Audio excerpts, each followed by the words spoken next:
صلی اللہ علیہ وسلم، صلی اللہ علیہ وسلم۔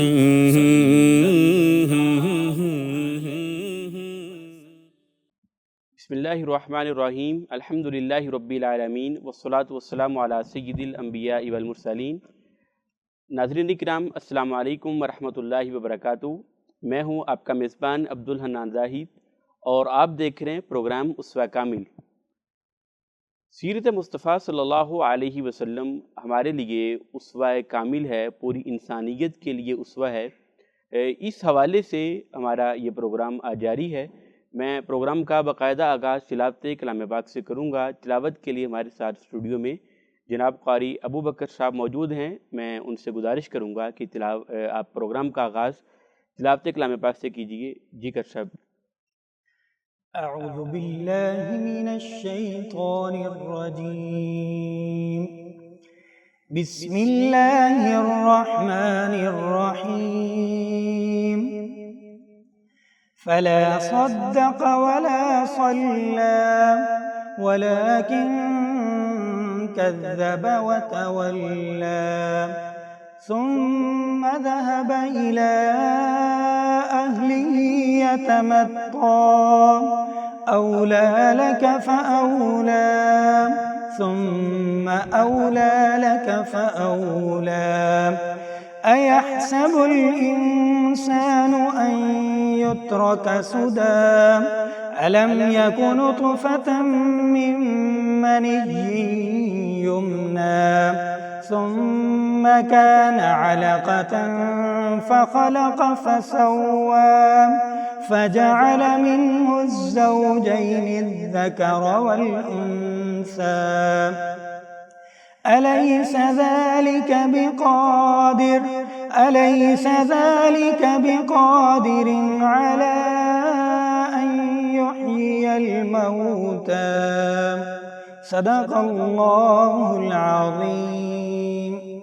انشاءاللہ ناظرین کرام، پروگرام کے اگلے حصے میں ہمارے ساتھ نعت رسول مقبول صلی اللہ علیہ وسلم پیش کرنے کے لیے اسٹوڈیو میں حافظ ظہیر الدین بابر صاحب موجود ہیں۔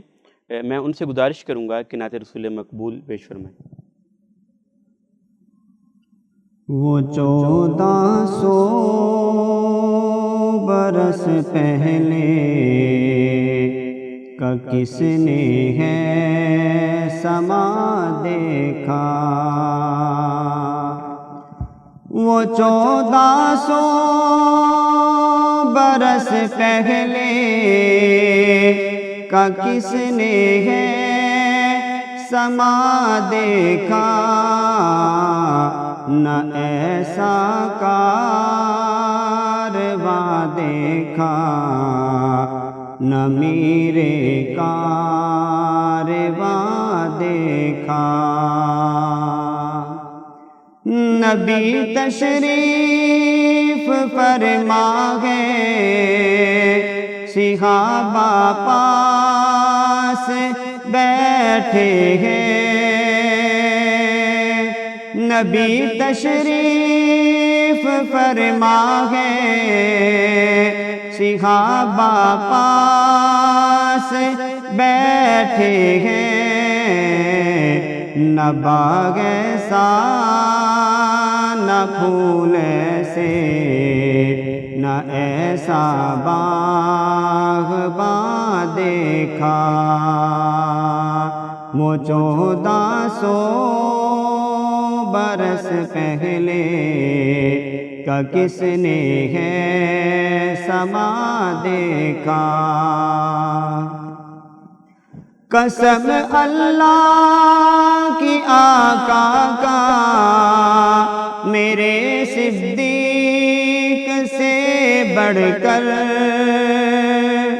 قسم اللہ کی آقا کا میرے صدیق سے بڑھ کر، نہ ایسا یار دیکھا ہے، نہ ایسا رازداں دیکھا، وہ 1400 برس پہلے کا کس نے ہے سما دیکھا، عمر کے جنتی ہونے میں ہے جس کو شک وہ ناری ہے، عمر کے جنتی ہونے میں ہے جس کو شک وہ ناری ہے، کہ خود آقا نے جنت میں، کہ خود آقا نے جنت میں عمر کا ہے مکان دیکھا، وہ 1400 برس پہلے کا کس نے ہے سما دیکھا، نہ ایسا کارواں دیکھا، نہ میرے کارواں دیکھا۔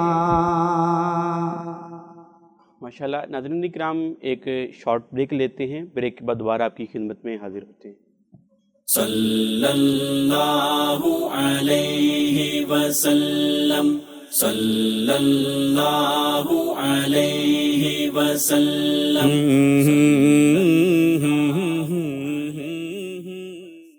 ویلکم بیک ناظرین اکرام، آپ دیکھ رہے ہیں پروگرام اسوہ کامل، آپ کا میزبان عبدالحنان زاہد۔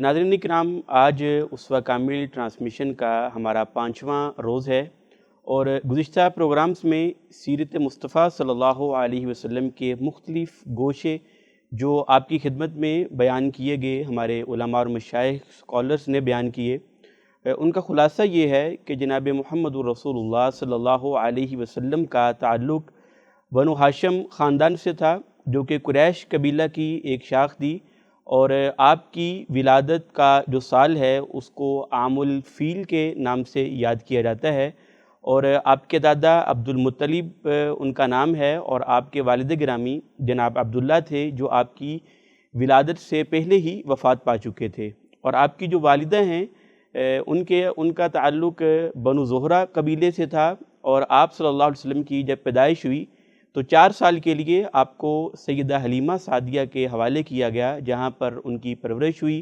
اور وہ آپ کی رضائی والدہ ہیں۔ 4 سال کے بعد واپس مکہ آپ کو آپ کی والدہ کے سپرد کیا گیا، اور 6 سال کی عمر میں مدینہ سے واپسی پر ابواء کے مقام پر آپ کی والدہ کا انتقال ہوا۔ اس کے بعد آپ کی پرورش اور کفالت آپ کے دادا عبد المطلب کے ذمہ آئی۔ 8 سال کی عمر جب آپ کی ہوئی تو آپ کے دادا عبد المطلب کی بھی وفات ہوئی۔ اس کے بعد آپ کی کفالت کی ذمہ داری آپ کے چچا ابو طالب نے اٹھائی، اور پھر جب ابو طالب کے پاس آپ کی کفالت کی ذمہ داری آئی تو شام کا سفر اور اس دوران بحیرہ راہب کا مشہور واقعہ، جس میں اس نے آپ صلی اللہ علیہ وسلم جب بچے تھے اس کے باوجود کچھ نشانیاں ایسی بتائیں جو اس نے اپنی کتابوں میں پڑھی تھیں کہ یہ بچہ معمولی نہیں ہے، اور آپ کو واپس بھیج دیا گیا۔ پھر اس کے بعد جوانی کے کچھ واقعات کل کے پروگرام میں آپ کے سامنے بیان ہوئے کہ آپ علیہ السلام کا حلف الفضول نامی ایک ایگریمنٹ اور دفاعی معاہدے میں آپ کا شریک ہونا، اور حجر اسود کی تنصیب جیسے ایک معاملے میں آپ کی اسٹریٹجی اور حکمت عملی کے ساتھ آپ نے جس طرح اس کو اپنایا اور اس کو حل کیا، یہ وہ جوانی کے معاملات ہیں جب ابھی آپ کو نبوت عطا نہیں کی گئی، اور ہم ابھی پہنچے ہیں کہ آپ صلی اللہ علیہ وسلم کو نبوت عطا کی گئی، اور یہ نبوت کیسے عطا ہوئی، اور اس کا پہلی وحی کیسے نازل ہوئی، اس کے بعد کے کیا حالات تھے، آپ نے اپنی قوم کو کیسے دعوت دی، کیسے آپ نے اعلان کیا کہ مجھے نبوت عطا کی گئی ہے، ان تمام مسائل پر ہم آج کے پروگرام میں بات کریں گے۔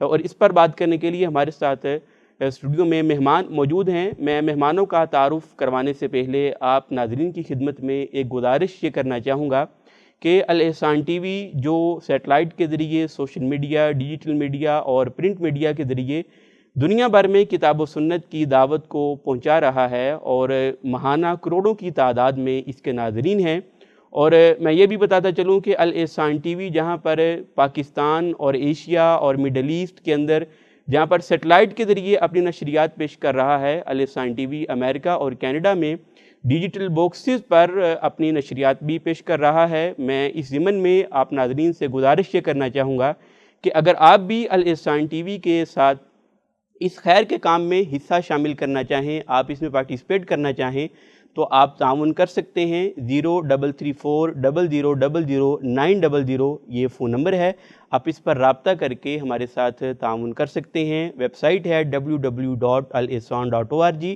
آپ آن لائن ڈونیشن کے ذریعے بھی ہمارے ساتھ تعاون کر سکتے ہیں۔ تو ہمارے ساتھ اسٹوڈیو میں آج بڑے ہی عظیم علماء اور اسکالرس موجود ہیں، میں تعارف کروا دوں۔ ہمارے ساتھ شیخ الحدیث و تفسیر مفسر قرآن جناب فضیلت الشیخ عبدالوہاب روپڑی صاحب موجود ہیں۔ آپ عظیم اسکالر ہیں، امیر جماعت اہل حدیث پاکستان ہیں اور ہمارے بزرگوں میں سے ہیں، اور ایک بہت ہی معروف ہمارے علماء کا خاندان گزرا ہے، روپڑی خاندان۔ اس خاندان کے ساتھ آپ کی نسبت ہے، میں آپ کو پروگرام میں خوش آمدید کہتا ہوں۔ اسی طرح ہمارے ساتھ پروگرام میں عظیم اسکالر جناب فضیلت الشیخ عبدالمنان راسک صاحب موجود ہیں۔ شیخ کا تعارف بہت ہی ایک وسیع تعارف آپ رکھتے ہیں، مصنف کتب کثیرہ بھی ہیں، بیشتر کتابیں آپ نے مرتب کی ہیں، اور نہ صرف ملک پاکستان میں بلکہ دیگر ممالک میں بیرون ملک جا کے بھی آپ حق کی آواز ہیں اور وہاں پر ایک معروف خطیب کے طور پر جانے جاتے ہیں۔ اور اس کے ساتھ کہ آپ نے خطباء کی رہنمائی کے حوالے سے بہت ساری کتابیں مرتب کی ہیں، اور اذکار جو مسنون اذکار ہیں، روحانی وظائف ہیں، ان کے حوالے سے بھی آپ کا بہت بڑا ایکسپیرینس و تجربہ ہے۔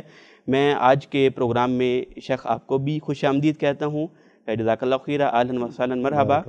اسی طرح ہمارے آج کے پینل میں موجود ہیں ڈاکٹر حفیظ اللہ بلوچ صاحب، آپ ایڈوکیٹ ہیں، اور یہ بات بہت بڑی ایک مطلب انفرادیت کی ہے کہ جہاں پر آپ اسلامی تعلق رکھتے ہیں وہاں پر صحیح اصولوں کے مطابق آپ لاء کے اندر، قانون کے اندر بھی مہارت رکھتے ہیں۔ بلوچ صاحب، میں آپ کو بھی پروگرام میں خوش آمدید کہتا ہوں۔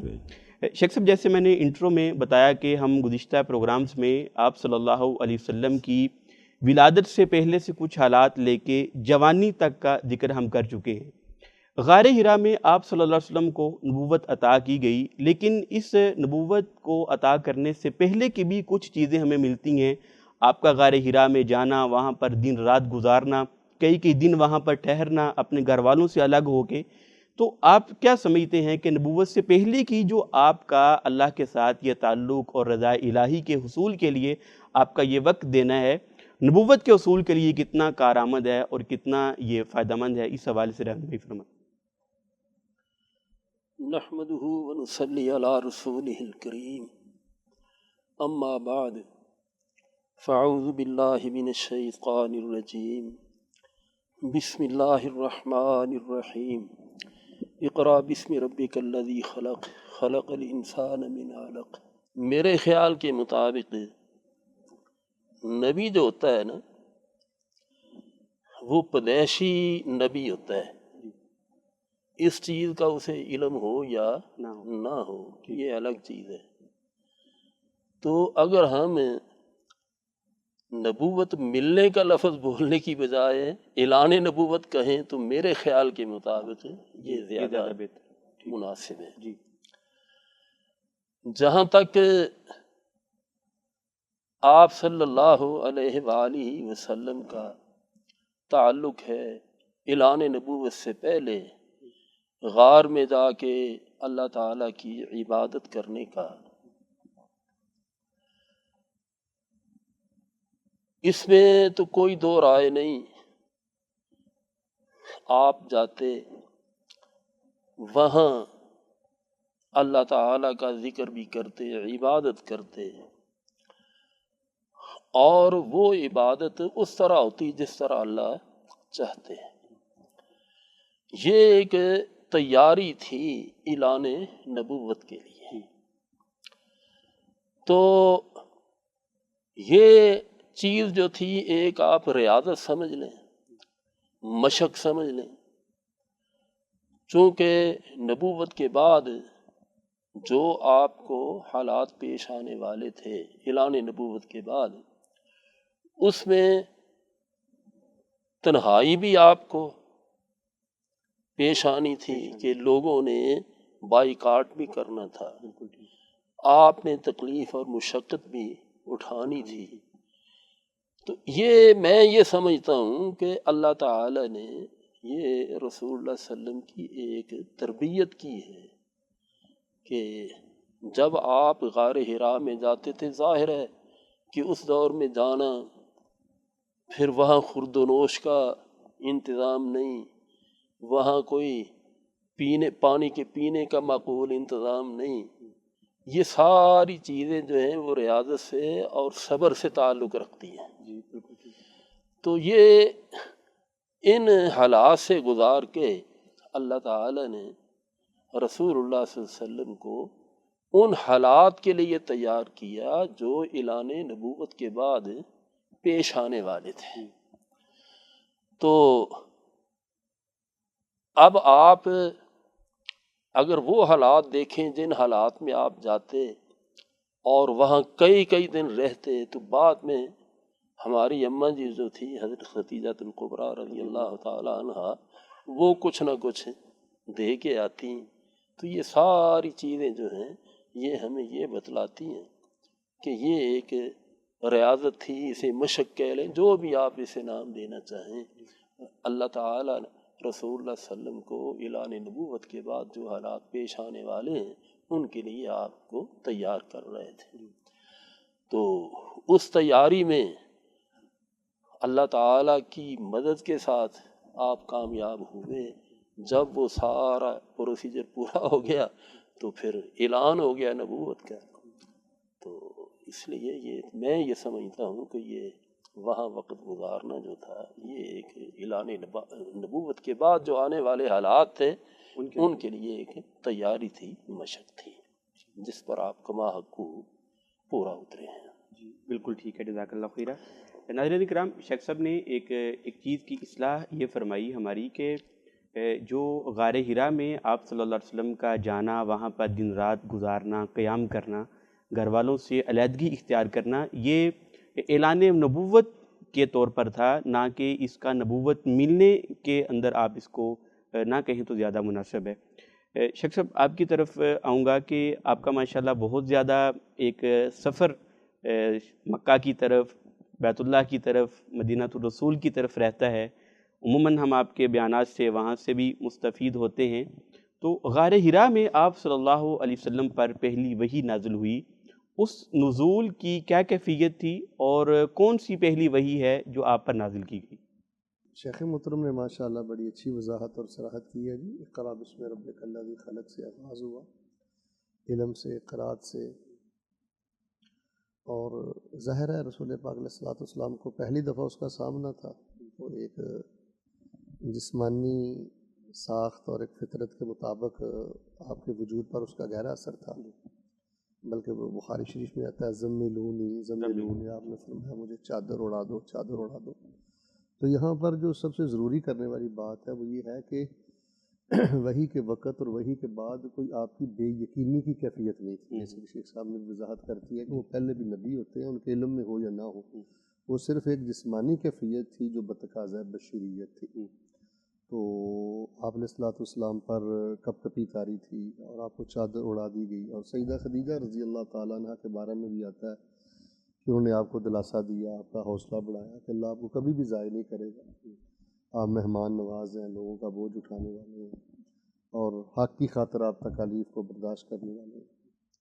تو پہلی وحی میں ہی علم کی دعوت دی گئی، قرات کی دعوت دی گئی اور جو انسان کا اصل زیور ہے اس کی طرف رہنمائی کی گئی. جی بالکل. بلوچ صاحب آپ سے میں یہ جاننا چاہوں گا کہ پہلی وحی کے بعد جیسے شیخ صاحب نے بیان کیا کہ حضرت خدیجہ رضی اللہ تعالیٰ عنہ نے آپ کو تسلی دی اور وہ جو ایک مطلب بے چینی کی کیفیت تھی اس میں آپ کو دلاسا دیا، تو کیا اسوہ ہے آج کی خواتین کے لیے اور آپ صلی اللہ علیہ وسلم کی اس کیفیت کو لے کے ہمارے لیے اور ہمارے گھروں میں سکون اور بے چینی کے علاج کے لیے کیا پیغام دینا چاہیں گے؟ بسم اللہ الرحمن الرحیم. سب سے پہلے تو میں احسان ٹی وی کا اور آپ کا مشکور ہوں کہ آپ نے ہمیں اتنے خوبصورت موضوع پر بات کرنے کی آپ نے دعوت دی. نبی علیہ الصلوۃ والسلام کی سیرت پر بولنا بڑی سعادت کی بات ہے، کیونکہ نبی علیہ الصلوۃ والسلام کی سیرت اور آپ کی شان اور عظمت میں پورا قرآن اللہ نے نازل کیا ہے۔ یقیناً یہ سارے مراحل جو مشائخ نے ابھی بیان کیے، اب آپ دیکھیں کہ اللہ تعالیٰ نے نبی علیہ الصلوۃ والسلام کی جو پہلی شادی کروائی ہے وہ ایک ایجڈ خاتون کے ساتھ جو معاشی طور پر بڑی مضبوط تھی، حوصلہ مند عورت تھی اور خاندان میں ایک بڑا وقار رکھنے والی عورت تھی، تاجر ہے، پیسے والی ہے، حوصلے والی ہے، اور عمر 40 سال ہے، اور رسول اللہ صلی اللہ علیہ وسلم جو ہے دیٹ ٹائم وہ کوائٹ ینگ تھے، 25 سال کی عمر تھی۔ تو ایک ایسی عورت کے ساتھ اللہ نے نبی علیہ الصلوۃ والسلام کا نکاح کیا کہ اللہ کو پتہ تھا کہ آگے جن مراحل سے میرے پیغمبر نے گزرنا ہے تو گھر میں اس کی مدد اور تائید اور نصرت کی بڑی ضرورت ہے۔ تو اگر آپ دعوت کے کام کرنا چاہتے ہیں، اور یہ نبوی کام ہے، یہ کوئی عام کام نہیں ہے، یہ سب سے مشکل کام جو ہے وہ دعوت کا کام ہے، اللہ نے سب سے مشکل کام اپنے نبیوں سے لیا ہے۔ تو اللہ تعالیٰ نے نبی کو جو گھر والی دی ہے وہ حوصلہ مند عورت دی ہے۔ آپ دیکھیں کہ جب جبرائیل، پہلا یہ واقعہ تھا کہ رسول اللہ صلی اللہ علیہ وسلم غار ہرا کے اندر 21 رمضان کو غالباً پہلی جو وحی آئی، اقرا بسم ربک الذی خلق، خلق الانسان من علق، 3 دفعہ جو ہے جبرائیل نے کہا آپ پڑھیں، آپ نے فرمایا ما انا بقارئ، تو اس نے دبوچا رسول اللہ صلی اللہ علیہ وسلم کو، اور یہاں تک کہ رسول اللہ صلی اللہ علیہ وسلم کے خوف سے پسینے نکلنا شروع ہو گئے، اور یہ 3 بار ہوا۔ اینڈ پر انہوں نے یہ کہا کہ اقرا بسم ربک الذی خلق، پہلے اقرا اقرا کہتے رہے، جب اللہ کا نام آیا تو پھر آپ صلی اللہ علیہ وسلم نے پڑھا۔ اس کا مطلب ہے کہ پڑھائی کا کوئی مقصد ہوتا ہے، اور جب اللہ کا نام پڑھا جاتا ہے تو اس سے بڑا کوئی مقصد نہیں ہے۔ تو گھر آ کر جو ہے آپ نے ذمے لونی کہا، گھبرائے ہوئے ہیں، پریشان ہیں۔ بیوی نے حوصلہ کیا دیا کہ آپ یتیموں کا سہارا ہیں، بے آسراؤں کا آسرا ہیں، آپ جو ہے مظلوموں کے ساتھی ہیں، اللہ تعالیٰ آپ جیسے لوگوں کو ضائع نہیں کرتا۔ آپ دیکھیں بیوی جو ہے رسول اللہ صلی اللہ علیہ وسلم کو دلاسا دے رہی ہے، اور آپ کے اوپر جو ہے وہ کمبل اوڑھ دیا گیا، اور آپ کی حالت جس طرح کی تھی، آہستہ آہستہ اللہ تعالیٰ نے اس خوف سے باہر نکالا، اور پھر آپ انتظار کرنے لگے کہ آپ پھر مزید وحی آئے۔ تو عورت کا تربیت یافتہ ہونا، عورت کا تعلیم یافتہ ہونا، عورت کا اپنے دائی خامد کے ساتھ جو ہے معاون ہونا، یہ بہت بڑی بات ہے۔ دیکھیں نبی صلی اللہ علیہ وسلم نے فرمایا کہ الدنیا کلھا متاع وخیر متاع الدنیا المرأۃ الصالحہ، ساری دنیا مال و متاع ہے اور بہترین مال و متاع نیک بیوی ہے۔ تو رسول اللہ صلی اللہ علیہ وسلم کی نیک بیوی جس نے ساری انویسٹمنٹ اپنی رسول اللہ پر کر دی اسلام کی تبلیغ ترویج کے لیے، تو ایک گھر کی اچھی عورت جو ہے نبوت کو سپورٹ کر رہی ہے، اور عورتوں میں سب سے پہلے اسلام لانے والی وہی سیدہ خدیجہ ہیں، بچوں میں سب سے پہلے اسلام لانے والے سیدنا علی ہیں، اور اسی طرح دوستوں میں سب سے پہلے اسلام لانے والے سیدنا ابوبکر صدیق ہیں، اسی طرح غلاموں میں حضرت زید ہیں۔ تو آپ نے اپنی تبلیغ کا مرکز بھی سب سے پہلے اپنے قریبیوں کو بنایا ہے، اور یہ ہمیں ہمیشہ کے لیے سبق دے دیا کہ اگر آپ دعوت کا کام کرنا چاہتے ہیں، ایون دنیا کا کام بھی کوئی کاروبار کرنا چاہتے ہیں، تو سب سے پہلے اپنے قریبیوں کو تو قائل کریں۔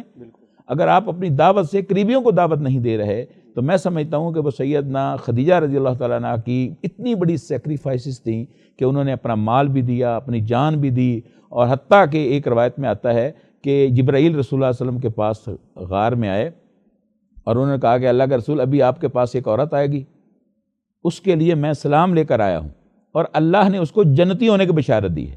تھوڑی دیر کے بعد سیدہ خدیجہ وہاں پہنچ گئی غار کھانا پینا لے کر، تو رسول اللہ صلی اللہ علیہ وسلم نے فرمایا کہ ابھی جبرائیل آئے تھے، آپ کو سلام کہہ رہے تھے، اور اللہ کی طرف سے جنتی ہونے کی بشارت دے رہے تھے۔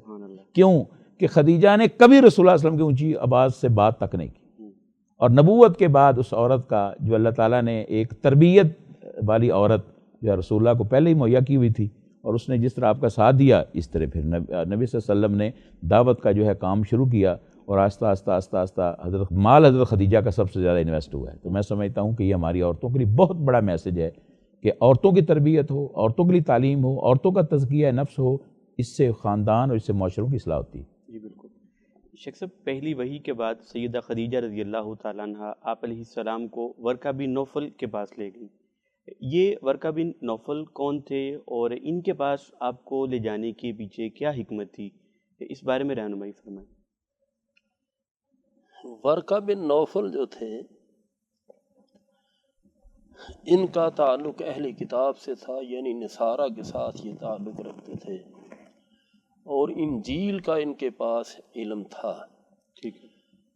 تو چونکہ وہ جو وحی کے دوران واقعات ایسے پیش آئے جو پہلے نہ تو آپ نے کبھی ان کا تصور کیا تھا اور نہ کبھی وہ آپ کے ساتھ پیش آئے تھے، ان واقعات کی وجہ سے آپ خوف زدہ تھے۔ یہی وجہ تھی کہ خدیجہ الکبریٰ رضی اللہ تعالی عنہا کو آپ نے یہ فرمایا تھا کہ مجھے اپنی جان کا اندیشہ ہے۔ تو یہ سارے حالات سننے کے بعد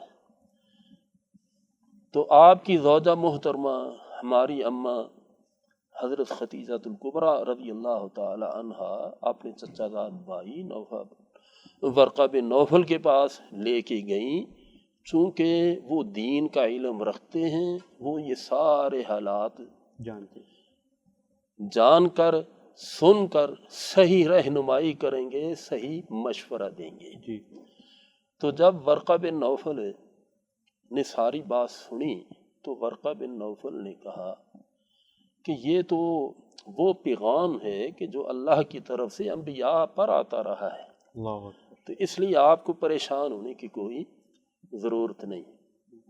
وہاں اور بھی کئی باتیں ہوئیں، تو پھر ورقہ بن نوفل نے یہ بھی کہا کہ آپ کی قوم کاش میں زندہ رہتا کہ جب آپ کی قوم آپ کو یہاں سے نکالے ہی تو میں پھر اس وقت آپ کا تعاون کرتا۔ اس سے یہ پتہ چلتا ہے اگر انسان کو کوئی پریشانی لاحق ہو تو وہ اہل علم کے پاس جائے، اہل علم اس پریشانی کا اسے کوئی نہ کوئی حل ضرور بتلائیں گے، وہ حل پیش کریں گے۔ تو چونکہ رسول اللہ علیہ وسلم پریشان تھے، اس پریشانی کو لے کر ورقہ بن نوفل کے پاس خدیجہ الکبریٰ گئیں۔ تو اس سے ایک بات اور بھی ہے، وہ یہ ہے کہ خامد کو چاہیے کہ وہ بیوی سے معاملات چھپائے نہ، بلکہ اس کے سامنے اظہار کرے، اس کے ساتھ اپنے معاملات شیئر کرے۔ بیوی جو ہے وہ اپنے معاملات خامد سے شیئر کرے۔ پھر دونوں کا یہ فرض ہے کہ بد ظنی کی بجائے وہ سمجھنے کی کوشش کریں، اور اس سے گھروں کا ماحول جو ہے وہ درست ہوگا، باہمی محبت جو ہے خامد بیوی میں وہ بڑھے گی۔ آج آپ کی وساطت سے میں اپنی بیٹیوں کو، بچیوں کو، ماؤں کو یہ پیغام دینا چاہتا ہوں کہ یہ جو گھروں میں آج اختلافات ہیں نا، وہ ان کی ایک وجہ یہ بھی ہے کہ خامد بیوی سے باتیں چھپاتا ہے، بیوی خامد پر اعتماد نہیں کرتی، وہ اس سے باتیں چھپاتی ہے، تو جس سے پھر غلط فہمیاں جنم لیتی ہیں۔ تو یہاں رسول اللہ صلی اللہ علیہ وسلم نے سارا واقعہ غار کا خدیجہ الکبریٰ کو بتلایا ہے۔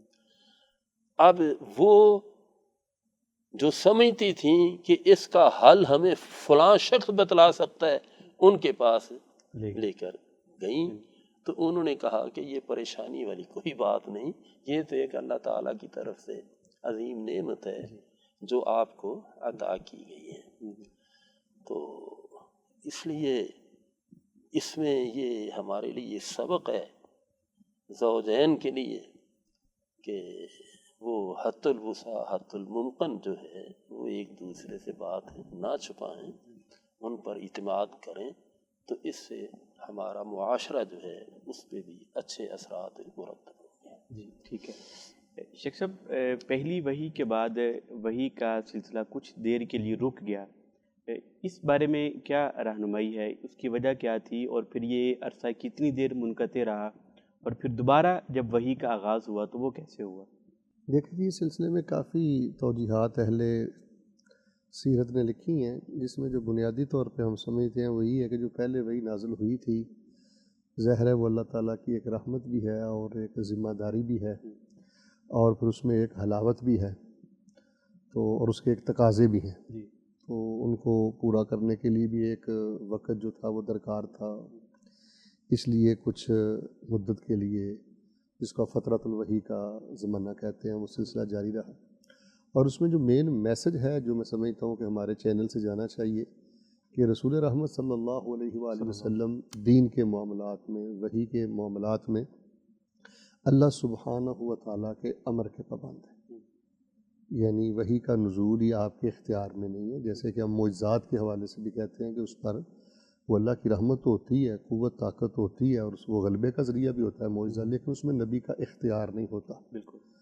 تو پھر ایک لمبے عرصے کے بعد یا ایھا المدثر قم فانذر فکبر وثیابک فطہر، یہ آیات اللہ سبحانہ و تعالیٰ نے نازل فرمائی۔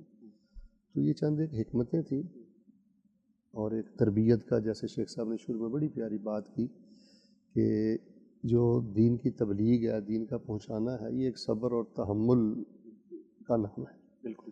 تو یہ اب سمجھ لیں کہ تربیت کا پروسیس بھی تھا، اور جو تقاضے ہیں وحی کے، جو پہلے اس کا نزول تھا، اس کے لیے ایک وقت بھی تھا۔ ٹھیک ہے شیخ صاحب، آپ کا بہت گہرا تعلق دعوت کے ساتھ ہے، بیشتر کتابیں آپ نے خطباء کے لیے، داعین کے لیے مرتب کی، تصنیف کی، بہت ساری رہنمائی ان سے ہم بھی لیتے رہتے ہیں، استفادہ کرتے ہیں۔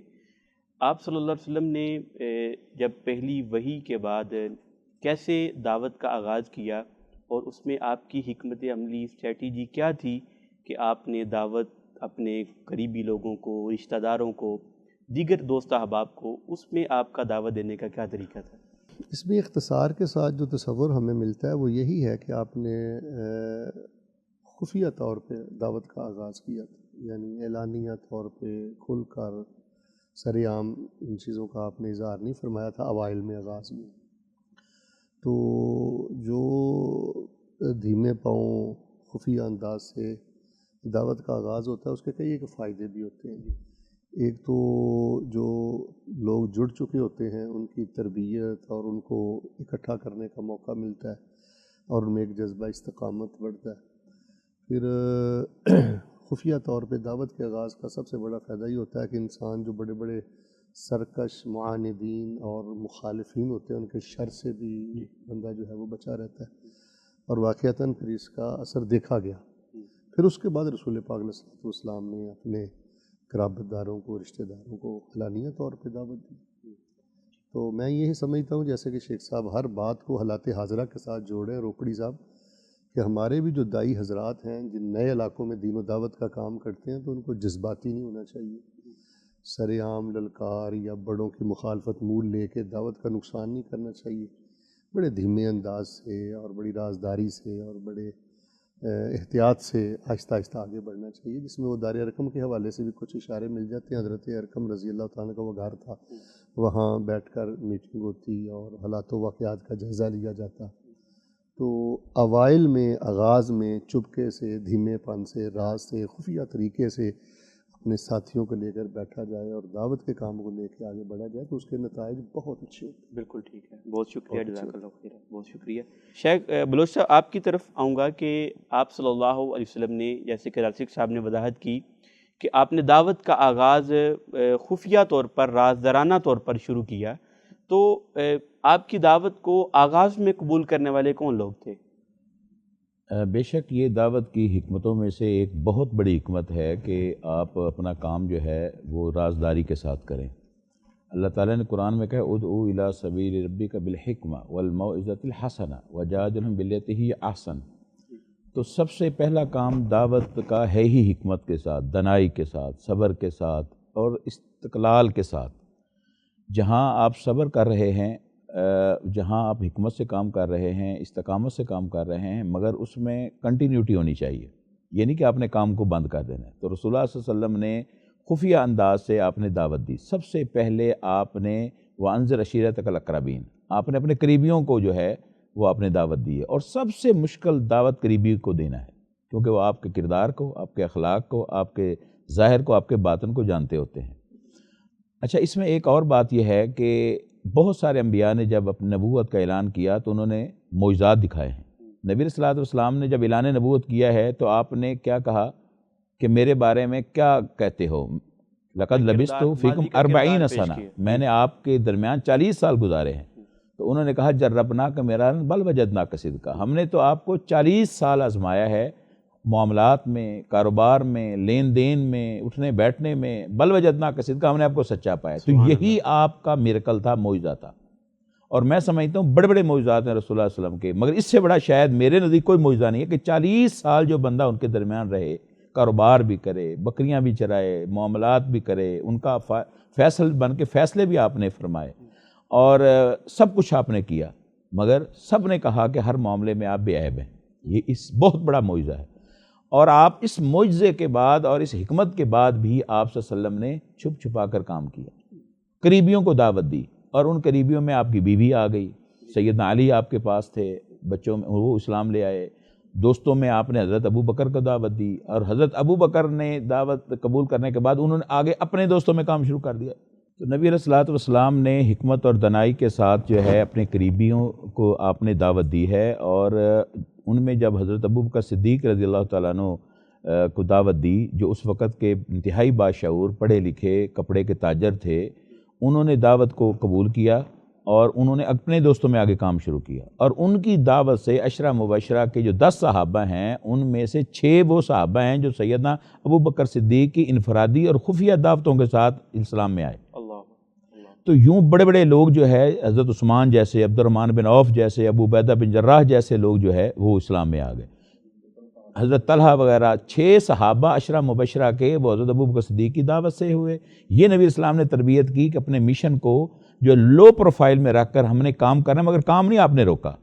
آپ دیکھیں کہ آپ نے کام کو نہیں روکا، غلاموں اپنے غلام کو دعوت دی ہے، یہ نہیں کہ وہ چھوٹے جی وہ غلام ہے، نہیں، اسلام کی نظر میں سب برابر ہیں، اور نبی کا سب سے بڑا مشن یہ ہوتا ہے، قرآن نے کہا ہے کہ کنتم علی شفا حفرۃ من النار، کہ حالت یہ تھی عرب کے معاشرے کی کہ وہ تو تباہی اور جہنم کے کنارے پر پہنچ چکے تھے، فانقذکم منہا، تو نبی نے آ کر دعوت دی تبلیغ کی حکمت دنائی سے، اور اس کو لوگوں کو پیچھے ہٹایا۔ تو آپ نے اپنے غلام کو بھی دعوت دی ہے، تو یوں آپ نے چھپ کے سب سے پہلے قریبیوں کو دعوت دی، آہستہ آہستہ آہستہ آہستہ دائرہ جو ہے وسیع ہوتا چلا گیا، یہاں تک کہ 40 لوگ جو ہے وہ آپ کے اس طرح جو ہے لو پروفائل میں جو آپ دعوت دیتے رہے وہ مسلمان ہوئے۔ تو یہ ہمیں آج کے حالات میں بھی بالکل ہمیں جہاں پر دعوت کا کام کرنا ہے، آپ کو حکمت کے ساتھ، دنائی کے ساتھ، اور سب سے پہلے اپنے قریبی رشتہ داروں کو تو متاثر کریں، کیونکہ ان کے سامنے آپ کا حال بھی ہے، ماضی بھی ہے، اور آپ کے کردار کا بھی ان کو پتہ ہے۔ تو دائی کا صاحب کردار ہونا، اور اس کا ماضی بے داغ ہونا، اور پھر حکمت اور دنائی ہونا، اور آج بھی انہی دعات کی دعوت کا بڑا اثر ہے الحمدللہ۔ جیسے میرے ساتھ مشائخ بیٹھے ہیں، میں ان کی سچی بات ہے، ان کی یہ صفت ہے کہ یہ اپنے کردار کے ساتھ دعوت دے رہے ہیں۔ تو اللہ کے رسول صلی اللہ علیہ وسلم نے اپنا کردار ہی پیش کیا، اور کردار پیش کر کے آپ نے کہا قولوا لا الہ الا اللہ تفلحوا تملکوا العرب والعجم، اب لا الہ کی دعوت دی ہے، سب کو جمع کر کے کہا کہ اللہ تعالیٰ اس لا الہ سے تمہاری آخرت تو ٹھیک ہی کرے گا، عرب و عجم کا بھی مالک بنا دے گا۔ شیخ صاحب، آپ کا ایک تعلق تدریس کے شعبہ سے بھی ہے، اور میں بلوچ صاحب کی بات کو ہی آگے بڑھاتے ہوئے آپ سے یہ رہنمائی لوں گا کہ آپ کسی چیز کو اس انداز میں تیار کریں، جیسے آپ علیہ السلام کی دعوت سے حضرت ابوبکر مسلمان ہوئے، حضرت خدیجہ نے اسلام قبول کیا، دیگر، اور جیسے وضاحت ہوئی کہ 6 عشرہ مبشرہ صحابہ اکرام میں سے انہوں نے حضرت ابوبکر کی دعوت پر اسلام قبول کیا۔ تو ہمیں بطور علماء، بطور ایک دائی ہونے کے ایسے لوگ تیار کرنے چاہیے جو خود بھی ان کا کردار روشن بنے، اور وہ آگے لوگوں کو اس انداز میں تیار کریں کہ جو ان کی دعوت پر لبیک کہتے ہوئے جو کام آپ نے کیا ہے، جو تعلیمات آپ نے ان میں انجیکٹ کی ہیں، وہ آگے لوگوں تک پہنچانے میں معاون بنے۔ تو اس حوالے سے آپ کیا رہنمائی فرماتے ہیں؟ ایک دائی جو ہے، دائی ہو یا مدرس ہو، دونوں کا میں سمجھتا ہوں کہ دائرہ کار ایک ہے۔ دائی کا اور مدرس کا جو زمینی حقائق ہیں ان کو سب سے پہلے سمجھنا ضروری ہے۔ بالکل جی۔ ایک مدرس آدمی ہے، بچہ پڑھنے کے لیے آتا ہے، جب وہ مدرس جو ہے وہ بچے کو سمجھ نہیں سکے، اس کی ذہنی صلاحیت کو نہ سمجھ سکے اور وہاں کے حالات کو نہ سمجھ سکے تو وہ اس کی تربیت نہیں کر سکتا۔ یہی معاملہ جو ہے وہ ایک دائی کا ہے۔ جہاں دائی جاتا ہے ہر مقام پر حالات مختلف ہوتے ہیں، اور دعوت وہ کارگر ثابت ہوتی ہے جو زمینی حقائق کو سامنے رکھ کر کی جائے۔ اگر زمینی حقائق سے بے خبری ہو تو وہ دعوت کارگر ثابت نہیں ہوتی۔ اس ضمن میں اگر آپ مجھے اجازت دیں تو میں بزرگوں کا ایک واقعہ آپ کے سامنے رکھنا چاہتا ہوں۔ بالکل ضرور۔ یہ ضلع بہاول نگر تحصیل غالباً ہارون آباد ہے، یہ بہاول، جی بالکل۔ اور وہاں ایک ہے بنگلہ یتیم والا، بڑی معروف جگہ ہے۔ ٹھیک۔ اب اس کے آس پاس کوئی گاؤں ہے، گاؤں کا نام میں بھول گیا ہوں۔ تو ویسے میرا بھی ایک دو دفعہ وہاں جانا ہوا ہے۔ تو ایک وقت وہ تھا وہاں صرف ایک اہل حدیث تھا، چھوٹا سا زمیندار تھا وہ، اس نے بزرگوں کو دعوت دے دی، بزرگوں نے وعدہ کر لیا۔ تو آپ حیران ہوں گے کہ جو تھا نا اپنا بنگلہ یتیم والا، وہاں سے 10 میل آپ نے پیدل سفر کیا ہے۔ اللہ اکبر۔ وہاں گئے ہیں، گرمیوں کے دن تھے، سورج غروب ہونے والا تھا، جب اس کا دروازہ کھٹکھٹایا وہ اپنی بھینس کا دودھ نکال رہا تھا۔ صحیح ہے، جس نے دعوت دی تھی۔ ہاں، جس نے دعوت دی تھی۔ وہ بزرگوں کو دیکھ کے پریشان ہو گیا، تو اس نے اسلام کا جواب بھی نہ دیا۔ وہ کہنے لگا جی نہیں حافظ صاحب، نمبردار نے پابندی لگا دی ہے، وہ تو مجھے بھی گاؤں سے نکال دیں گے، آپ واپس چلے جائیں۔ اللہ اکبر۔ حافظ صاحب مسکرائے، وہ کہنے لگے کہ بھئی کوئی بات نہیں، آپ حوصلہ کریں، مجھے بتائیں کہ نمبردار صاحب کہاں ہیں؟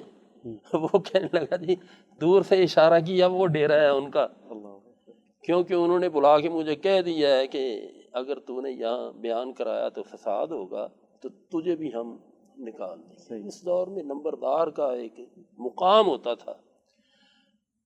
بزرگ وہاں نہیں ٹھہرے، سیدھے نمبردار کے ڈیرے پہ چلے گئے، جا کے کہنے لگے کہ نمبردار صاحب السلام علیکم، میرا نام حافظ عبد القادر روپڑی ہے، تو میں یہاں آیا تھا تو مجھے پتہ چلا کہ آپ نے پابندی عائد کر دی ہے، کیونکہ اگر ہم بیان کریں تو آپ سمجھتے ہیں کہ یہاں فتنہ فساد کھڑا ہوگا، تو ہم فتنہ فساد برپا نہیں کرنا چاہتے ہیں۔ بالکل۔ جب مجھے پتہ چلا کہ آپ نے پابندی عائد کر دی ہے تو میں نے واپس جانے کا ارادہ کر لیا ہے، لیکن میں یہ سمجھ رہا تھا کہ اگر میں اپنے بھائی کو سلام کر کے نہ جاؤں تو یہ ایک زیادتی ہے۔ صحیح۔ تو میں صرف آپ کے ڈیرے پر آپ کو سلام کرنے آیا ہوں۔ اللہ اکبر۔ تو وہ کہنے لگے حضرت بیٹھے، کہنے لگے نہیں اب میں نے بیٹھنا نہیں، میں نے سلام کرنا تھا، سلام کر لیا ہے، تو اب میں جا رہا ہوں، واپس جا رہا ہوں۔ ہاں کیونکہ وقت نہیں ہے۔ تو وہ نمبردار صاحب کہنے لگے کہ نہیں آپ بیٹھے تو صحیح، انہوں نے زبردستی بٹھایا۔ تو جب بٹھایا وہ پانی شانی لے کے آئے، ظاہر ڈیرے دار تھا، اس کی عزت کا بھی مسئلہ تھا، تو حضرت حافظ صاحب نے اسے تبلیغ شروع کر دی۔ تو پانی پیا، پانی پینے کے بعد جب 15-20 منٹ گزرے تو حضرت حافظ صاحب کہنے لگے نمبردار صاحب یہ باتوں میں تو ٹائم ہی زیادہ ہو گیا ہے، اب اندھیرا ہو رہا ہے، مجھے اجازت دے، میں جانا چاہتا ہوں۔ جی۔ اب وہ نمبردار حضرت حافظ صاحب کی اس بات سے اتنا متاثر ہو، وہ کہنے لگا کہ آپ کہاں جائیں گے، آپ نے کہیں نہیں جانا، بیان ہوگا۔ اس وقت وہ ڈھول ہوا کرتے تھے، جی جی۔ نمبردار نے ایک ڈھول والے کو بلایا کہ دیہات میں اعلان کر دو کہ عشاء کی نماز سارے مسجد میں پڑھیں۔ اللہ اکبر۔ تو ان لوگوں نے حافظ صاحب کو پھر 3 دن وہاں ٹھہرایا۔ تو اصل مقصد میرا بیان کرنے کا یہ تھا، دائی ہو یا مدرس ہو، اسے حکمت یہی ہوتی ہے کہ وہ زمینی حقائق جو ہے نا وہاں کے، ان کو مد نظر رکھے۔ اگر مد نظر رکھے گا تو اس کی دعوت جو ہے وہ بااثر ہوگی، اگر وہ مد نظر نہیں رکھے گا تو بسا اوقات وہ دعوت جو ہے وہ اس کا اثر جو ہے وہ منفی بھی پڑھ سکتا ہے، جیسے بعض دفعہ ہمارے سامنے چیزیں آتی ہیں تو اس لیے حکمت کا بھی یہی تقاضا ہے، اور ایک داعی اور جو مدرس ہے اس کو بھی چاہیے کہ زمینی حقائق جو ہیں نا ان کو ضرور مد نظر رکھیں۔ بالکل ٹھیک۔ سامعین کی صلاحیت ہے، وہ کس طرح کے لوگ ہیں، کس طرح کی بات سمجھتے ہیں، ان کی زبان میں پھر ان کے ساتھ بات کی جائے، یعنی گفتگو کا لیول وہ ہونا چاہیے جس کو وہ سمجھ سکتے ہیں۔ بالکل۔ ایک مجھے واقعہ اور یاد آ گیا، حافظ عبد المنان صاحب نور پوری رحمہ اللہ ہمارے استاذ تھے، انہوں نے حدیث متواتر پر بحث کی، ان کی 1.5 گھنٹہ گفتگو ہوئی، بڑی علمی تھی، ظاہر ہے وہ اہل علم تھے تو گفتگو بھی علم والی ہوئی تھی۔ اس کے بعد حضرت حافظ صاحب کا بیان تھا قلعہ دیدار سنگھ میں،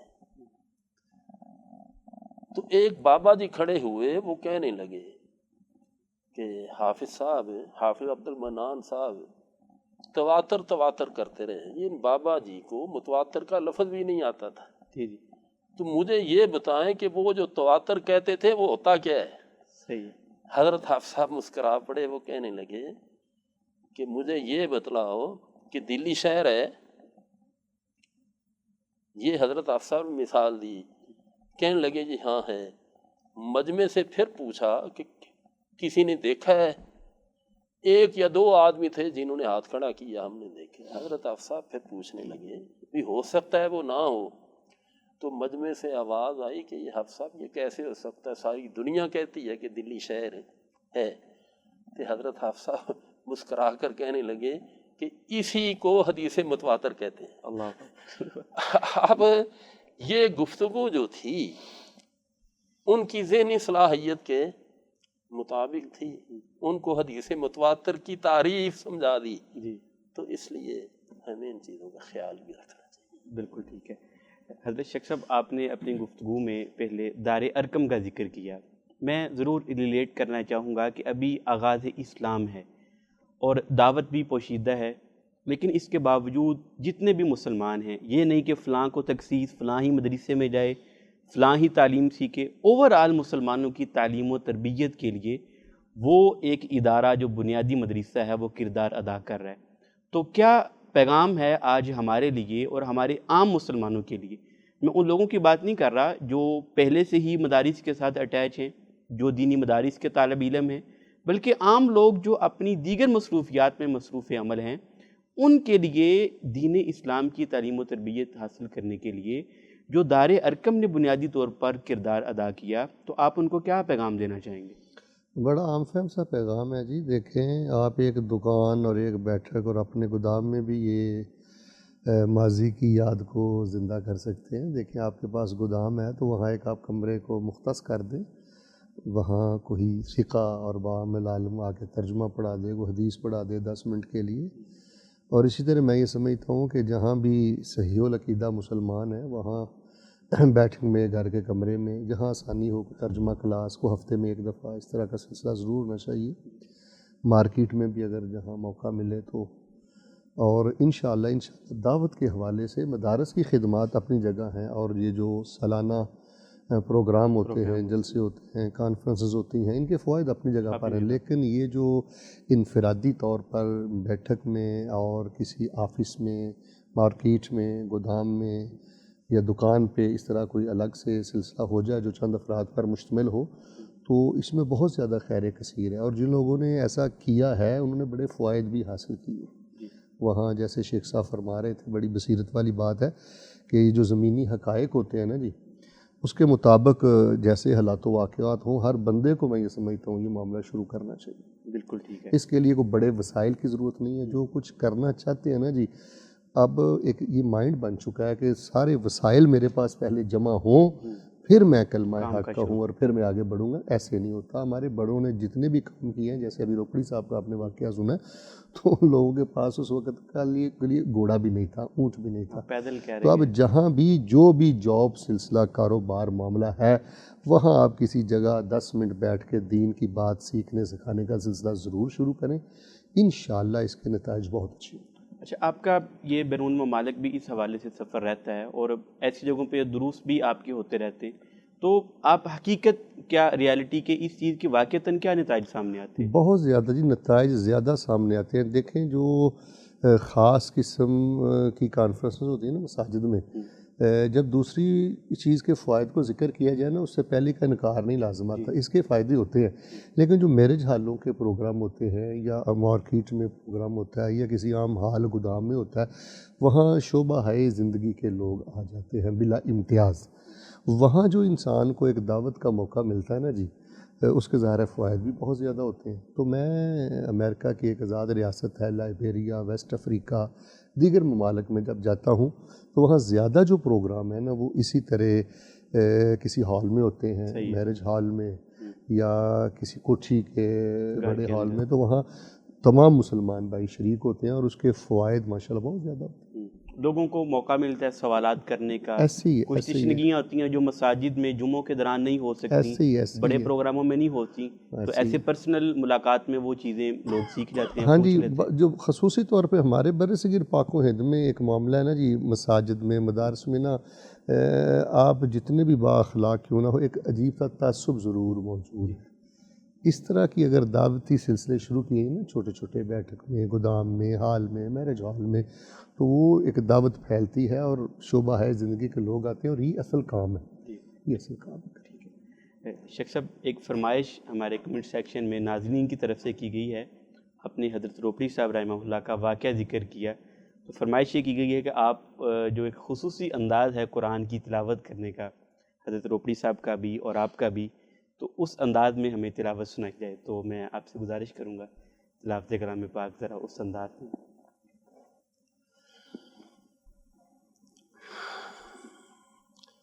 اعوذ باللہ من الشیطان الرجیم، بسم اللہ الرحمن الرحیم. یا ایہا الذین آمنوا توبوا الی اللہ توبۃ نصوحا عسى ربكم أن يكفر عنكم سيئاتكم ويدخلكم جنات تجري من تحتها الأنهار يوم لا يخزي الله النبي والذين آمنوا معه نورهم يسعى بين أيديهم وبأيمانهم يقولون ربنا أتمم لنا نورنا واغفر لنا إنك على كل شيء قدير. يا أيها النبي جاهد الكفار والمنافقين واغلظ عليهم ومأواهم جهنم وبئس المصير. ضرب الله مثلا للذين كفروا امرأة نوح وامرأة لوط كانتا تحت عبدين من عبادنا صالحين فخانتاهما فلم يغنيا عنهما من الله شيئا وقيل ادخلا النار مع الداخلين. وضرب الله مثلا للذين آمنوا امرأة فرعون إذ قالت رب ابن لي عندك بيتا في الجنة ونجني من فرعون وعمله ونجني من القوم الظالمين. ومريم ابنة عمران التي أحصنت فرجها فنفخنا فيه من روحنا وصدقت بكلمات ربها وكتبه وكانت من القانتين. حضرت بلوچ صاحب، آپ سے ہم ڈسکس کر چکے کہ آپ صلی اللہ علیہ وسلم نے رازدارانہ طور پر دعوت کا آغاز کیا، لیکن کھلے عام اعلانیہ طور پر دعوت کا آغاز کب کیا، کب آپ نے اپنی نبوت کا اعلان اپنے قبیلے والوں سے، خاندان والوں سے اور مکہ والوں کے سامنے کیا؟ اس حوالے سے کیا رہنمائی ملتی ہے؟ دیکھیں، جیسے اس سے پہلے راسق صاحب نے تھوڑا سا اشارہ کیا اس بات کی طرف، یا ایھا المدثر قم فانذر وربک فکبر وثیابک فطہر. یہ جب پراپر اعلان ہو گیا قم، کہ اے کمری اوڑھنے والے، چادر کے اوڑھنے والے، قم فانذر، کھڑے ہوں اور لوگوں کو ڈرائیں، وربک فکبر، اپنے رب کی تکبیر بیان کریں. تو اس وقت نبی علیہ الصلوۃ والسلام نے پھر سارے مکہ کے قریش کو، دوستوں کو، سب کو آپ نے جمع کر کے صفا کی پہاڑی پر آپ نے کھڑے ہو کر آپ صلی اللہ علیہ وسلم نے ان سے سب سے پہلے ان سے پوچھا کہ میرے بارے میں کیا کہتے ہو. جب سب نے تصدیق کر دی تو فرمایا کہ اگر میں یہ کہوں کہ اس پہاڑی کے پیچھے سے ایک لشکر آ رہا ہے اور وہ آپ پر حملہ آور ہونے والا ہے، تو انہوں نے کہا کہ آپ جو آپ کہیں گے سچ کہیں گے. آپ نے 40 سال آپ کے گزر گئے ہمارے درمیان، آپ نے کبھی جھوٹ نہیں بولا. تو وہ دائی کہ جو کبھی جھوٹ نہیں بولتا، دیکھیں نا، دائی ہونا ہی وہ چاہیے. اور انہوں نے یقین کیا کہ آپ جو کہیں گے سچ کہیں گے. تو فرمایا پھر یہ بھی میں سچ کہہ رہا ہوں کہ یا ایھا الناس قولوا لا الہ الا اللہ تفلحوا تملکوا الاعراب والعجم. اے لوگوں پھر لا الہ الا اللہ کہو، اللہ اس لا الہ الا اللہ کی برکت سے عرب و عجم کا تمہیں مالک بنائے گا. اب وہاں آپ نے کھلے عام یہ اعلان کر دیا، بات سب کے سامنے کھل گئی. حالانکہ اس سے پہلے لوگوں کو پتہ چل گیا تھا کہ آپ یہ کام کر رہے ہیں، مگر باقاعدہ باضابطہ آپ نے صفا کی پہاڑی پر کھڑے ہو کر آپ نے یہ اعلان جب کر دیا تو سگا چچا سب سے پہلے کھڑا ہو کر کہنے لگا تبا لک یا محمد لہذا جماعتنا، اے محمد صلی اللہ علیہ وسلم تیرے ہاتھ ٹوٹ جائیں، تو نے اس لیے ہمیں بلایا تھا. یہ فضول کام ہے. یہ کیا آپ کہہ رہے ہیں کہ لات عزا منات کی پوجا سے ہٹ جائیں اور ہم جو ہے ایک رب کے پیچھے لگ جائیں؟ تو اللہ تعالیٰ نے پھر ان کا جواب دیا، تبت یدا ابی لہب وتب ما اغنی عنہ مالہ وما کسب. سگا چچا ہے، سگا چچا ہے، اور اس نے رسول اللہ کی دعوت کو ٹھکرا دیا ہے. اور اللہ تعالیٰ نے اس کو اور اس کی بیوی کو، جو رسول اللہ صلی اللہ علیہ وسلم کے لیے مسائل پیدا کرتے تھے اور حجب کرتے تھے، جہنمی ہونے کا اس کے بشارت دی جا رہی ہے. اور رسول اللہ صلی اللہ علیہ وسلم نے اس کے بعد تو پھر کام کھل کھلا کے ہوا. پھر مسائل بھی آئے، مشاکل بھی آئیں، بڑے روڑے اٹکائے گئے آپ کی دعوت کو روکنے کے لیے. مگر نبی علیہ السلام کو حکم کیا ہوا؟ فاصدع بما تؤمر، اے میرے نبی جو آپ کو حکم ہو گیا ہے بس ڈٹ کے آپ کریں. ودوا لو تدہنوا فیدہنون، آپ مداہنت اختیار نہیں کریں گے. کافر تو چاہتے ہیں کہ آپ مداہنت اختیار کریں، ایک سال آپ ہمارے بتوں کی پوجا کریں، ایک سال ہم آپ کے خدا کی عبادت کریں گے. فرمایا یہ نہیں ہو سکتا. یعنی آپ نے کھل کے جب کہہ دیا اور پھر دعوت جو ہے وہ کھل کے بات عام ہونے لگی.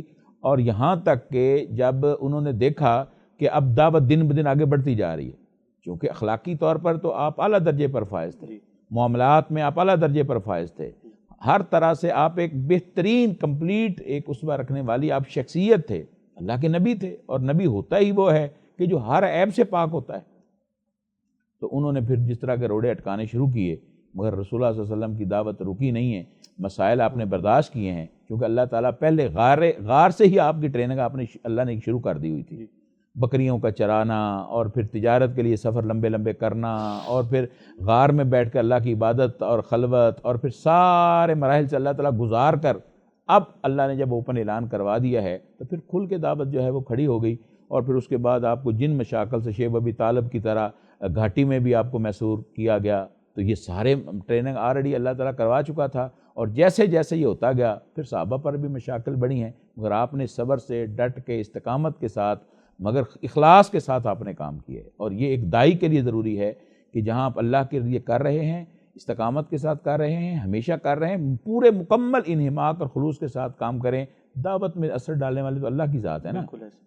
تو وہ دائی آج بھی الحمدللہ ان کی دعوت اثر رکھتی ہے کہ جو اخلاص کے ساتھ اللہ کے لیے کرتے ہیں، اور جو خالی خوش خش کرنے کے لیے آڈینس کو آتے ہیں، ان کا اثر پھر اتنی دیر ہی ہوتا ہے جتنا ڈرامے کا اثر ہوتا ہے، یا جتنا کوئی جو ہے وہ اسی طرح کی باتیں کرنے والے کا ہوتا ہے. مگر اصل نبوی دعوت، نبی کی سیرت کا مطالعہ اس لیے ضروری ہے.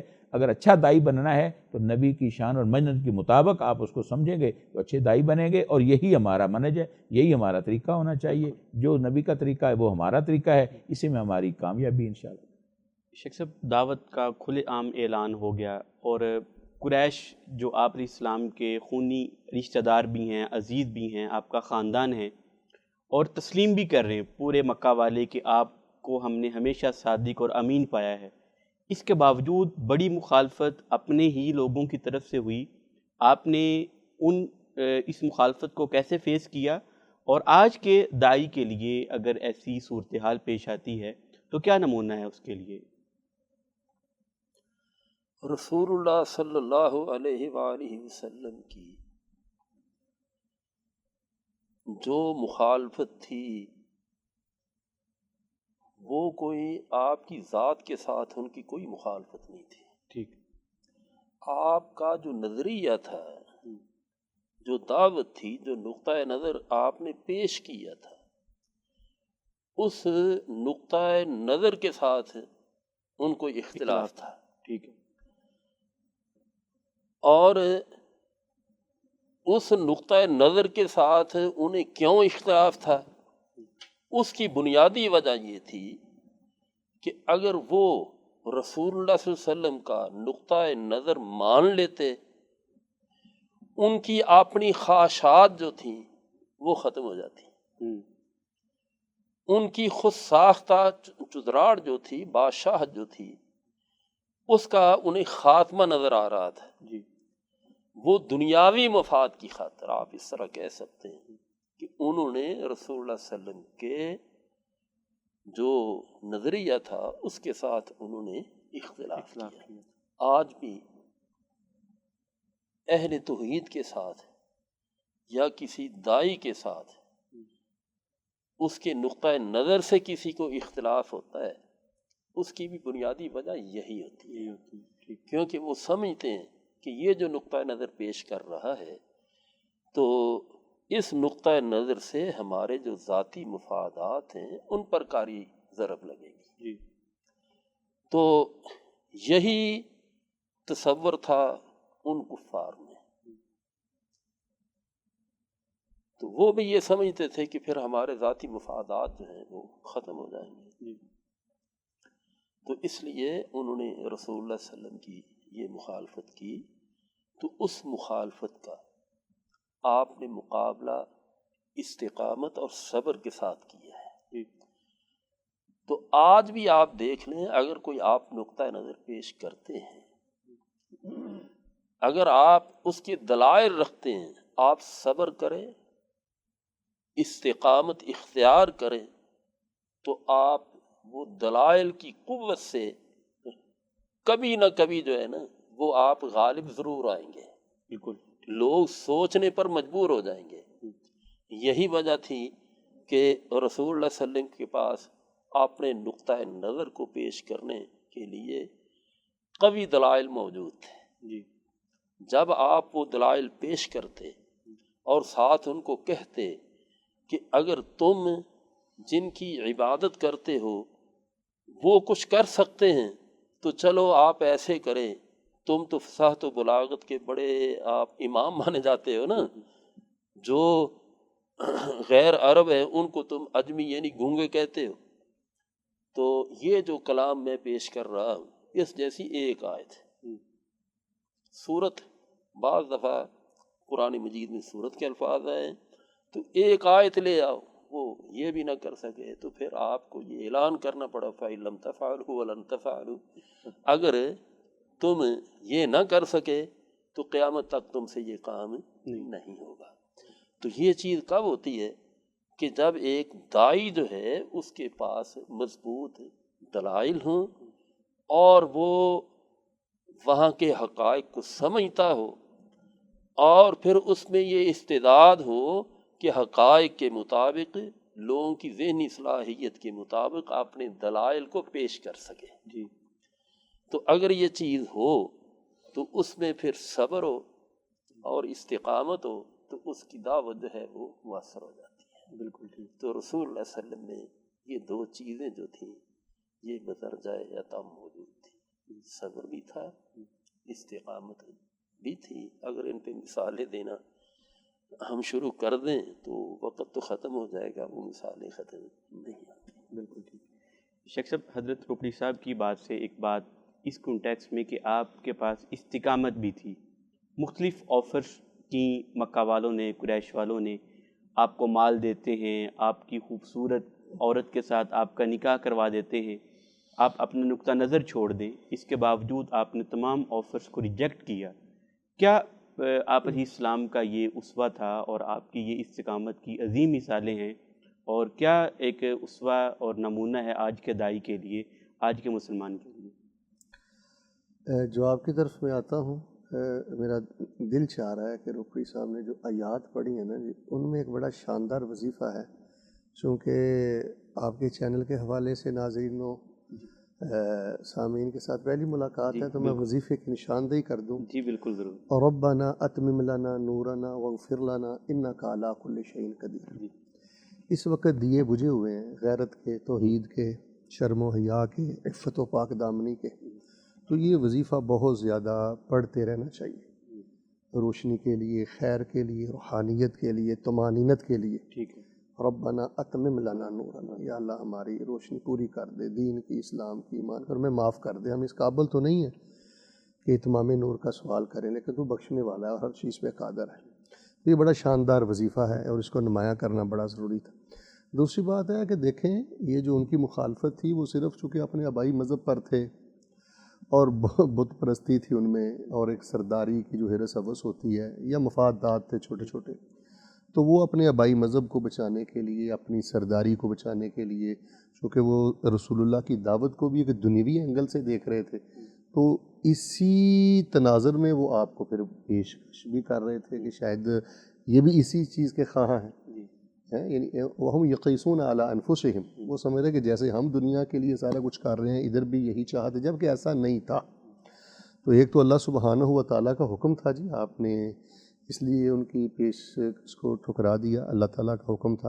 اور دوسری بات یہ ہے کہ جو دین کا داعی ہوتا ہے اور خاص طور پہ اللہ کا نبی ہوتا ہے، ان چیزوں کی، ان سہولتوں کی اور ان آفرز کی ان کے ہاں کوئی اہمیت نہیں ہوتی، ان کے ہاں اول تاخر جو دین کا پہنچانا ہے اور اللہ تعالیٰ کی وحی ہے وہی اول آخر ہوتا ہے، لہٰذا اس طرح کی کوئی چیز ان کی کارآمد ثابت نہیں ہوتی۔ شیخ صاحب اسی میں ایک چیز یہ بھی ایڈ کرنا چاہوں گا کہ آپ صلی اللہ علیہ وسلم کی آغاز کی دعوت پر جن لوگوں نے لبیک کہا بہت ساری تکالیف اٹھانی پڑی۔ حضرت بلال کا نام آتا ہے، حضرت یاسر، حضرت سمیہ رضی اللہ تعالیٰ عنہ، بہت تکالیف اٹھانی پڑی۔ تو کیا وہ استقامت جیسے حضرت روپی صاحب نے بیان کیا کہ ماننے والے، آپ کی دعوت پر لبیک کہنے والے، ان کو بھی فیس کرنا پڑتی ہیں مشکلات اور ان کو بھی سہنا پڑتی ہیں تمام تکالیف، تو ان لوگوں کی قربانی کو ہم کیسے یاد رکھیں گے؟ دیکھیں جی، ان قربانیوں کی وجہ سے ہی آج ہم تک دین پہنچا ہے۔ آپ پہلے انبیاء کو بھی پڑھ کے دیکھ لیں، وہ موسیٰ کے جادوگروں کا واقعہ پڑھ کے دیکھ لیں، بلکہ ہرقل کے دربار میں جو ابو سفیان نے جواب دیا تھا اس کو دیکھ لیں کہ جب نور ایمان اندر اترتا ہے نا جی، تو پھر اس طرح کی جو چیزیں ہوتی ہیں نا، خوف اور مار کٹائی، صحرا پہ لٹانا، یہ چیزیں کوئی فائدہ نہیں دیتی۔ تو کوئی شک نہیں ہے کہ وہ صحرا میں لٹاتے تھے اور پتھر رکھتے تھے، سزائیں دیتے تھے، جسمانی سزائیں دیتے تھے، فقر و فاقے میں مبتلا کرتے تھے، اور بلکہ کئی صحابیات اور صحابہ کی تو شہادت بھی ہوئی۔ تو آج ہم تک الحمدللہ ثم الحمدللہ جو اللہ تعالیٰ کا دین من و ان جیسے نازل ہوا وہ ہم تک پہنچا ہے، وہ ان صحابہ نے دین کے لیے جو آغاز میں قربانیاں دی ہیں، یہ الحمدللہ اسی کا نتیجہ ہے۔ تو آج بھی ہمارے لیے، ہم سب کے لیے پیغام یہ ہے کہ ہم جب دعوت کے میدان میں نکلتے ہیں تو چھوٹی چھوٹی باتوں میں نالاں ہو جاتے ہیں، کھانا مزاج کے مطابق نہ ہو، وظیفہ مزاج کے مطابق نہ ہو، یا اسٹیج پر پروٹوکول مزاج کے مطابق نہ ہو، جبکہ دین کی طرف بلانے والوں کو اپنا آپ لٹانے کا جذبہ رکھنا چاہیے۔ ایک دین کے سچے داعی کی جو منزل ہے نا، وہ کوئی جمع کرنا نہیں ہے، کوئی لوٹنا نہیں ہے، بلکہ دین کے لیے سب کچھ قربان کرنا ہے۔ تو ہمیں بھی بالکل جو ان صحابہ جیسی قربانی کا جذبہ رکھنا چاہیے، اور فخر ما شکر کرنا چاہیے کہ میرا وقت دین کے کام آ گیا، میرا لہو دین کے کام آ گیا، یا میرا مال دین کے کام آ گیا، اور میں سمجھتا ہوں کہ اس وقت اس جذبے کی بہت زیادہ ضرورت ہے۔ بالکل ٹھیک ہے۔ بلوچ صاحب، حضرت خباب رضی اللہ تعالیٰ عنہ مکی دور نبوت میں ایک بہت بڑی قربانی ان کی ہے، میں چاہوں گا اسپیشلی ہم ان کا ضرور ذکر کریں، جیسے حضرت عاصف صاحب نے فرمایا کہ ان لوگوں کی قربانیوں کا ہی نتیجہ ہے کہ دین کا ماحق وہ ہم تک پہنچا ہے۔ تو کیا سختیاں تھیں جو حضرت خباب بن ارت نے برداشت کی؟ دیکھیں جی، ان کی بہت بڑی قربانیاں ہیں، بہت سختیاں ہیں۔ خباب رضی اللہ تعالیٰ عنہ کو تپتی دھوپ کے اندر لٹا دیا جاتا، اور حتیٰ کہ آگ کے انگارے جو ہے وہ جلا کر جو ہے اوپر ان کو لٹا دیا جاتا، حتیٰ کہ ان کے چربی کے ساتھ وہ انگارے بوجھتے تھے۔ آپ اندازہ کریں، ایک ان پر ویسے سختیاں تھیں، اور اس کے اوپر پھر جسمانی فزیکلی جو ان کو سزائیں دی گئیں، حتیٰ کہ حدیث میں آتا ہے کہ صحابہ کہتے ہیں کہ ہم نے نبی صلی اللہ علیہ وسلم کے ساتھ ایک دفعہ سوال کیا بھی، یا رسول اللہ کیا ہم حق پر نہیں ہیں، اور آپ اللہ سے کیوں نہیں ہمارے لیے مدد مانگتے؟ متى نصر اللہ، کب اللہ کی مدد آئے گی؟ آپ نے فرمایا آپ ابھی سے گھبرانا شروع کر دیا۔ پہلوں انبیاء کو اور پہلے مومنوں کو دیکھو کہ ان کو جو ہے وہ گڑھے کھود کر زمین میں گاڑ کر اوپر سروں کے اوپر آرے رکھ کے چیر دیا جاتا تھا، اللہ اکبر۔ وَيُمْشَطُ بِإِمْشَاطِ الْحَدِيدِ، اور لوہے کی کنگھیوں کے ساتھ جو ہے ان کے جسموں کو کے گوشت جو ہے وہ نوچا جاتا تھا، مادون لحمہ و عظمہ، ان کی ہڈیاں جو ہے وہ ننگی ہو جاتی تھی، اسے گوشت نوچا جاتا تھا۔ تو یعنی رسول اللہ نے پھر ان کو استقامت اور صبر کا کہا، اور حضرت خباب بن ارت رضی اللہ تعالیٰ عنہ کے ساتھ جو ظلم ہوا، جس انداز کا ظلم ہوا، آل یاسر کے ساتھ جو ظلم ہوا، اور رسول اللہ علیہ وسلم ان کو دیکھتے اور کہتے کہ صبرن یا آل یاسر انی موعدکم بالجنہ، کہ صبر کرو میں تمہارے ساتھ جنت کا وعدہ کر رہا ہوں۔ اب آپ دیکھیں کہ یہ افراد جو تیار ہو رہے تھے، ہمارا دائی، ہمارا عالم، ہمارا کوئی دین کا دعوے دار سوچ بھی سکتا ہے اس لیول کی قربانیاں؟ ہم تو دعوت دینے کے لیے جاتے ہیں، گاڑیوں پر جاتے ہیں، لوگ ہمارے استقبال کرتے ہیں، اشتہار چھاپتے ہیں، پھول پھینکتے ہیں، پیسے دیتے ہیں، پروٹوکول دیتے ہیں، ہم پھر بھی پریشان ہیں۔ اور وہ اصل دائی تھے کہ جن کی قربانیوں کے ساتھ، اسی لیے اللہ تعالیٰ نے کہا فَإِنْ آمَنُوا بِمِثْلِ مَا آمَنْتُم بِهِ فَقَدِ اهْتَدَوْا، اگر اپنا ایمان بنانا ہے تو ان صحابہ کی طرح بناؤ، پھر تم ہدایت پر ہو۔ تو ان صحابہ کی قربانیاں، جن میں حضرت خباب بن ارت جو تھے، اور اسی طرح حضرت سمیہ کی قربانی آپ دیکھ لیں، آل یاسر کی ساری فیملی کی قربانیاں آپ دیکھ لیں، اور پھر ابو جہل کا حضرت سمیہ کو خاص جگہ پر روایت میں آتا ہے کہ نیزہ مار کر ان کو شہید کرنا۔ خباب بن ارت کے جو ہے وہ دن رات ان کا ظلم ہونا۔ حضرت عمر رضی اللہ تعالیٰ عنہ نے ایک دفعہ ان سے پوچھا تو انہوں نے اپنی کمر سے کپڑا اٹھا کر جو ہے ان کو دکھایا، اتنے گڑے بنے ہوئے تھے پوری کمر کے اوپر۔ یعنی یہ قربانیاں انہوں نے دی اسلام کے لیے، اور ان قربانیوں کی برکت سے الحمدللہ جو نسل تیار ہوئی، پھر وہ میدان جنگوں میں بھی اللہ نے ان کو فتوحات دیں، وہ اخلاق کے بھی چیمپئن تھے، وہ معاملات کے بھی چیمپئن تھے، وہ کردار کے بھی چیمپئن تھے، اور آج اللہ نے پھر ان کا ذکر کیا، اولئک هم المفلحون اولئک هم الراشدون، یہی ہدایت یافتہ ہیں، یہی کامیاب ہیں۔ تو اس لیے صحابہ کی، اور بالخصوص ان لوگوں کی کہ جنہوں نے سٹارٹ اسلام میں قربانیاں دیں، ان میں حضرت خباب بن ارت رضی اللہ تعالیٰ عنہ کی بے مثال قربانیاں۔ بہت شکریہ۔ ہمارے پروگرام کا وقت ختم ہونے کے قریب ہے۔ میں ان چند آخری لمحات میں حضرت استاد گرامی آپ کی خدمت میں گزارش یہ کروں گا کہ آج کے پروگرام میں ہم نے جو بھی چیزیں ڈسکس کیں، آپ صلی اللہ علیہ وسلم کے دور مکی جو تھا نبوت کے بعد سے لے کے ہجرت سے پہلے تک، اس میں آپ علیہ السلام نے دعوت دی، پوشیدہ اعلانیہ، اور اس پر مختلف تکالیف اور مصائب بھی برداشت کیے۔ تو ان تمام باتوں کا خلاصہ کرتے ہوئے آپ کیا پیغام دینا چاہیں گے ہمارے ناظرین کو؟ ہمیں مداہنت جو ہے اس سے پرہیز کرنا چاہیے۔ مداہنت کا تعلق دین سے نہیں ہے۔ آج جو ہم میں کمزوری پائی جاتی ہے، وہ مصلحت کے نام سے ہمیں مداہنت کی طرف لایا جاتا ہے۔ تو اگر آپ رسول اللہ صلی اللہ علیہ وسلم کا مکی دور دیکھ لیں تو مداہنت کی ہی نفی کی گئی ہے۔ اس کی نفی میں ہی سورۃ کافرون کا نزول ہوا تھا، وَدُّوا لَوْ تُدْہِنُ فَيُدْہِنُونَ، جیسے حفیظ اللہ صاحب نے ذکر کیا تھا۔ تو اس لیے میں اپنے ناظرین کرام کو اور جو داعی عظام ہیں ان کو یہ گزارش کروں گا کہ مداہنت اور ہے، مصلحت اور ہے۔ مصلحت کے نام سے ہمیں مداہنت کی طرف لایا جاتا ہے، تو جو ہمارے مسلک کو، اسلام کو، عقیدے کو پھر چیز نقصان پہنچاتی ہے۔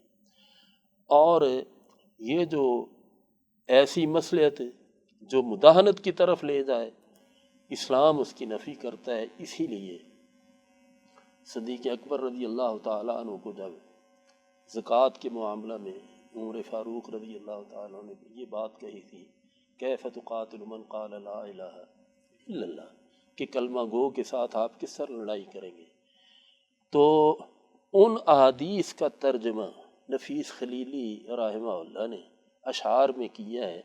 اگر مصلحت کوش اسلام ہوتا، اگر مصلحت کا مرض عام ہوتا، پیغمبر ہرا سے نہ تشریف لاتے، بتوں کے پجاری پکارے نہ جاتے، ڈرایا نہ جاتا عذاب خدا سے، حبل پج رہا تھا ان کی بلا سے۔ مصلحت کے بہانے تراشے گئے، مصلحت کے بہانے، لیکن ابو بکر صدیق نہ مانے، اسلام کی بات منوا کے چھوڑی۔ تو اصل بات یہ ہے کہ مداہنت کو ہم مصلحت گردانتے ہیں، اسی مصلحت کی صدیق اکبر رضی اللہ تعالیٰ عنہ نے تردید کی تھی۔ مصلحت اصل ہوتی ہے زمینی حقائق کا انسان خیال رکھ کے اپنا وہ انداز، اس سے افکار تبدیل نہیں ہوتے۔ آج ہم بسا اوقات اپنے افکار بھی اس نام سے تبدیل کرتے ہیں، یہ چیز درست نہیں۔ یہی میرا پیغام ہے کہ ہمیں اس چیز سے اوائڈ کرنا چاہیے، اسے سمجھنا چاہیے۔ بالکل ٹھیک ہے، بہت شکریہ حضرت شیخ صاحب، آپ کا بھی پروگرام میں تشریف لائے، بہت کچھ سیکھنے کو ملا۔ فضیلت الشیخ عبدالمنان راسک صاحب، آپ کا بھی پروگرام میں تشریف لائے، بلوچ صاحب آپ کا بھی۔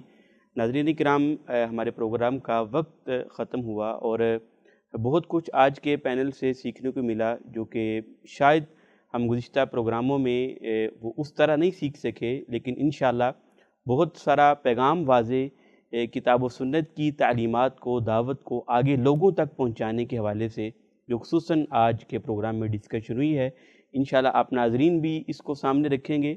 میں پروگرام کا اختتام جناب فضیلت الشیخ عبدالمنان راسک صاحب کے خوبصورت آواز میں اشعار کے ساتھ چاہوں گا، تاکہ جناب محمد رسول اللہ صلی اللہ علیہ وسلم کی شان بیان کرتے ہوئے آج کے پروگرام کا اختتام ہو۔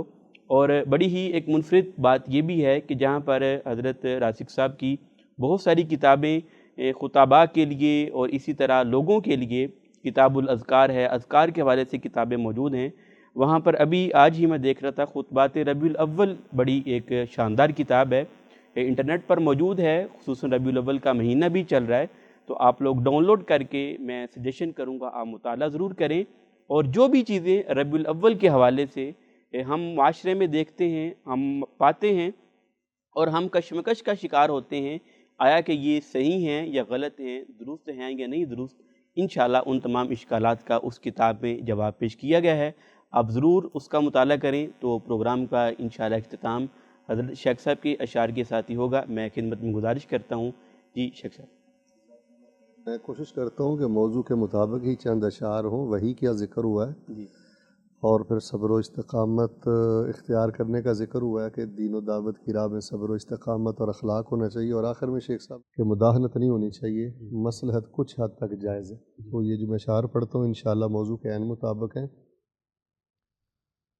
کفر کی ظلمت جس نے مٹائی، دین کی دولت جس نے لٹائی، لہرایا توحید کا پرچم صلی اللہ علیہ وسلم، راہوں میں کانٹے جس نے بچھائے، گالی دی پتھر برسائے، ان پہ بھی چھڑکی پیار کی شبنم صلی اللہ علیہ وسلم، وہم کی ہر زنجیر کو توڑا، رشتہ ایک الہ سے جوڑا، شرک کی محفل کر دی بھرہم درہم صلی اللہ علیہ وسلم۔ صلی اللہ علیہ وسلم، بہت شکریہ۔ صلی اللہ علیہ وسلم، صلی اللہ علیہ وسلم۔